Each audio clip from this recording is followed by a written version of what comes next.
Assalamualaikum warahmatullahi wabarakatuh. Sa gunaba niya gay nanyata no sa opisina ni Member of the Parliament Ustads Muhammad Yaqub. Katawano po niya dun Medical Assistance Program opisina ni MP Muhammad Yaqub siya sa mga private hospital sa Cotabato City. Nambay sa bapa kinasyata no sa opisina ni MP Muhammad Yaqub. Upama kagalingan ka pagsabot na imasad ka bumilay so niya a video. Assalamualaikum.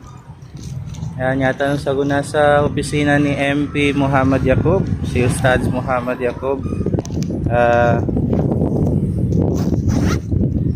Binisita ta ng opisina nin sabab sa pagka nasisita tano sa medical assistance. So alhamdulillah ka adon medical assistance sa opera opisina nin. Lagi na punta no sa hospital. So mas labo na makadabang o kuan makakwata no sa tabang, makapanganita no sa tabang sa opisina ni. Opisina ni na niya na adon medical assistance na program siya sa mga private hospital siya sa Cotabato City. Pamanin ka dun sa Lucano yung mga siya sa guna sa mga hospital niya private sa Cotabato City na idyan no sa hospital o adon medical assistance ni MP Muhammad Yaqub. Nga ba yung opisina ni?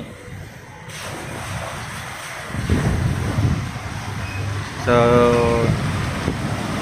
idyan no sa mga hospitalanan pamaning ka dun na mapakay ka no makapangmangani sa assistance. So pamaning ka dun final bill adon final bill no sa hospital. So sa case nami adon final bill nami sa Maya sa hospital.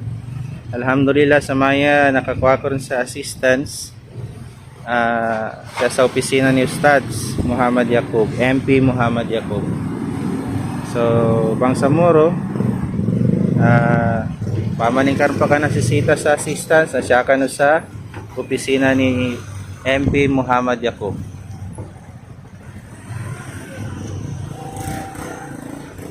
Siya inan sa Cotabato City. Ilay no bo kay batad ko siya sa comment section so kumpleto address na opisina ni MP Muhammad Yaqub. Upama kanalingan ka so niya video na comment, like, no i-share ng kabuso niya a video, do i-follow ng kabuso niya a page. Sukran.